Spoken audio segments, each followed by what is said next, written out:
Hello friend.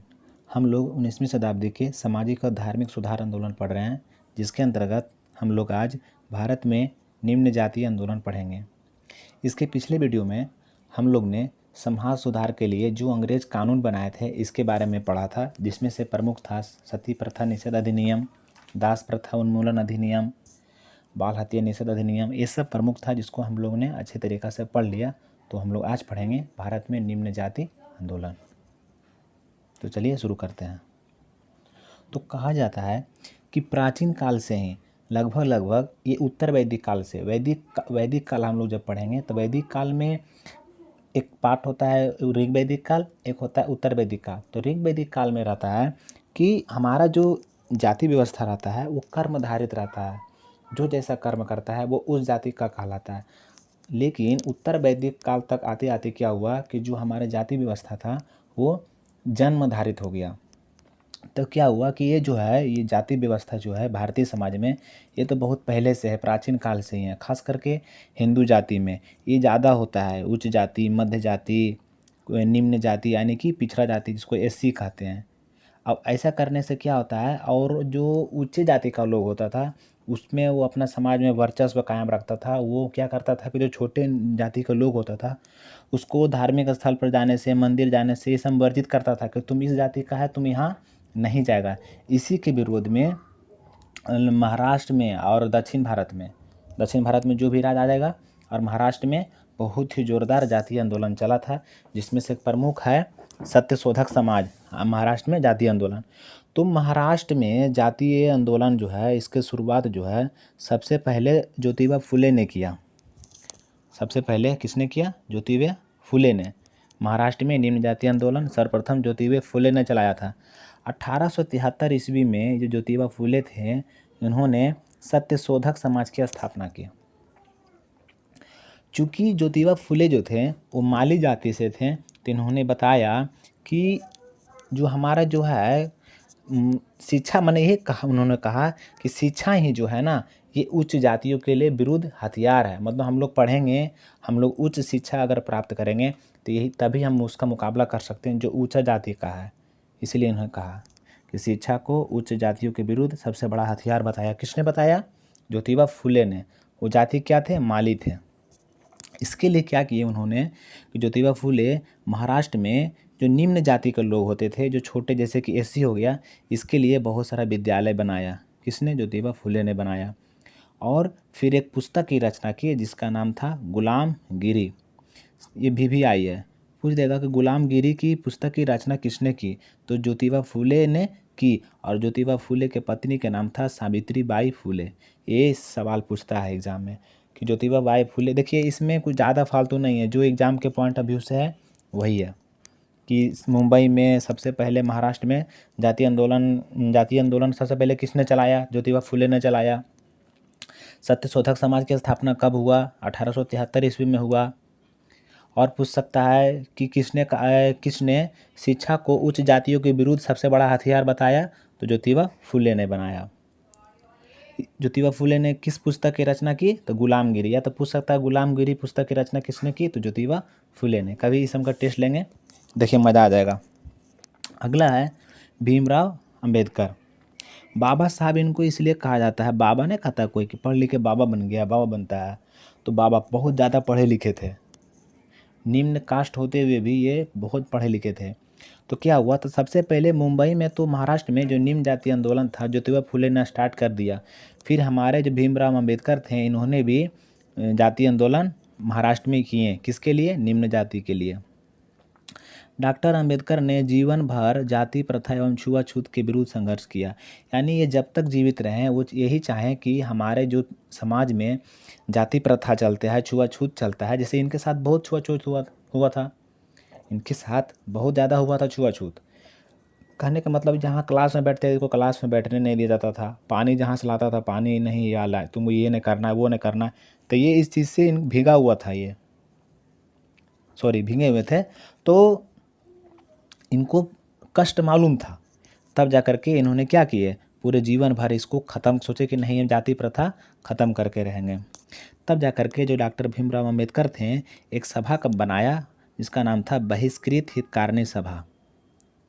और एक और बनाए, all India depressed class association, जिसको कहते हैं अखिल भारतीय दलित वर्ग संघ। सवाल पूछ सकता है, अखिल भारतीय दलित वर्ग संघ की स्थापना किसने किया?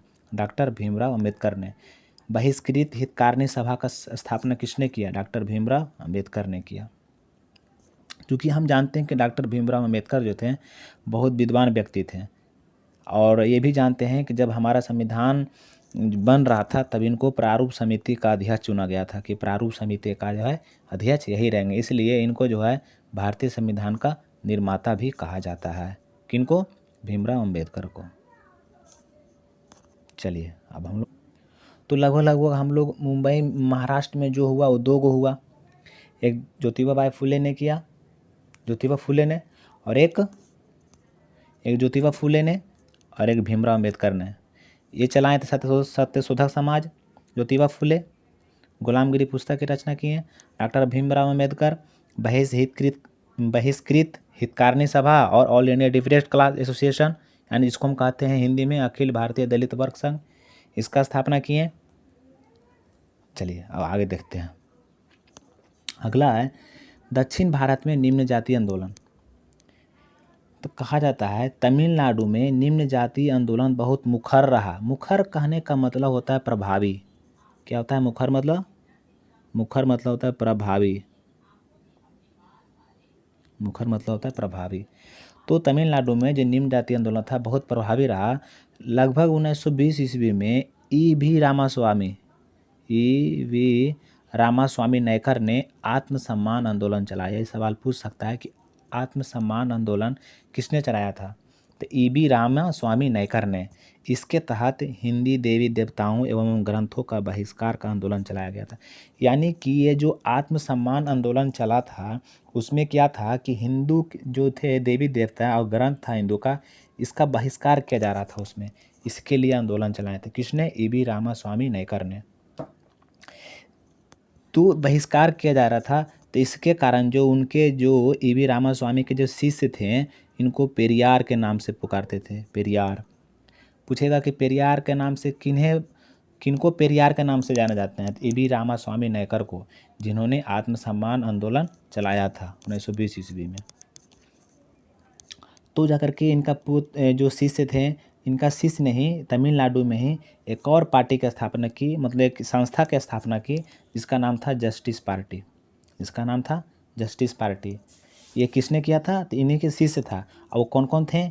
एक थे C.N. मुदलियार, दूसरा था टी नायर और एक थे P.T. चेट्टी। कौन कौन थे? C.N. मुदलियार, टी नायर और P.T. चेट्टी। ये तीनों जो थे ये तीनों जस्टिस पार्टी की स्थापना किया था। जस्टिस पार्टी की स्थापना मद्रास में हुई थी। जस्टिस पार्टी का स्थापना कहाँ हुआ था? मद्रास में हुआ था। यही जस्टिस पार्टी जो था जिसका स्थापना ये C.N. Mudaliar, T Nair, P.T. Chetty यानी कि ई.वी. रामास्वामी नायकर के जो शिष्य थे जो किए थे, यही जस्टिस पार्टी का नाम बदलकर फिर कर दिया गया द्रविड़ मुनेत्र कड़गम, यानी कि DMK। क्या किया गया? द्रविड़ मुनेत्र कड़गम कर दिया गया।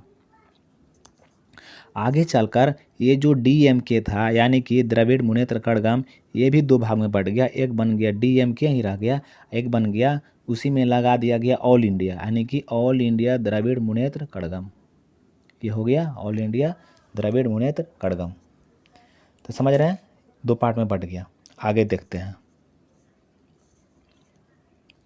तो ख़त्म हो गया। दक्षिण भारत में जो तमिलनाडु में हुआ था ये इतना था इम्पोर्टेंट एग्जाम के पॉइंट ऑफ व्यू से। अब आगे देखते हैं कि केरल में निम्न जातीय आंदोलन हुआ था, इसमें क्या था। तो कहा जाता है कि केरल में निम्न जातियों में एझावा सबसे प्रमुख जाति थी। एझावा जाति था केरल में, एझावा। ये इसको अथी कर लीजिए, अंडरलाइन कर लीजिए, एग्जाम में पूछता है कि केरल में निम्न जातियों में सबसे प्रमुख जाति कौन था? एझावा। केरल में निम्न जातीय आंदोलन एझावा लोगों ने चलाया था। तो वहाँ के जो निम्न जातीय लोग थे एझावा, वही लोग ये आंदोलन चलाए थे केरल में। और 1930 ईस्वी में केरल में श्री नारायण गुरु, किसने? श्री नारायण गुरु ने श्री नारायण धर्म परिपाल योगम, श्री नारायण धर्म परिपालन योगम यानी कि SNDPY, श्री नारायण धर्म परिपाल योगम की स्थापना की। किसने की? श्री नारायण ही की। सीधे नाम आएगा श्री नारायण धर्म परिपाल योगम, किसने किए? श्री नारायण गुरु ने किए 1930 ईस्वी में। केरल के झावा जाति के थे।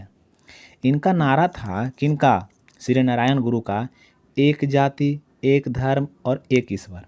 इस प्रकार इन सुधारवादी आंदोलन के कारण पश्चिमी भारत एवं दक्षिण भारत में निम्न जातियों का उत्थान होगा। इस प्रकार से क्या हो गया? जो निम्न जाति थे इसका उत्थान हुआ, ये लोग भी बढ़ चढ़कर हिस्सा लेने लगे और इनका भी विकास होने लगा। तो कैसा लगा वीडियो आप लोग को? हम लोग अब आगे वीडियो में पढ़ेंगे कि ये सब तो हम लोग पढ़ लिए। ये सब पढ़ने के बाद हम लोग अब पढ़ेंगे कि जो भारत में राष्ट्रीय आंदोलन का विकास किस प्रकार से हुआ, क्या क्या रीज़न था, इसके बारे में पढ़ेंगे। तो कैसा लगा वीडियो आप लोग को? अगर वीडियो अच्छा लगता है तो वीडियो को लाइक ज़रूर कीजिए, वीडियो को लाइक कर लीजिए, चैनल सब्सक्राइब कर लीजिए, वीडियो शेयर कीजिए। चलिए मिलते हैं अगले वीडियो में। धन्यवाद।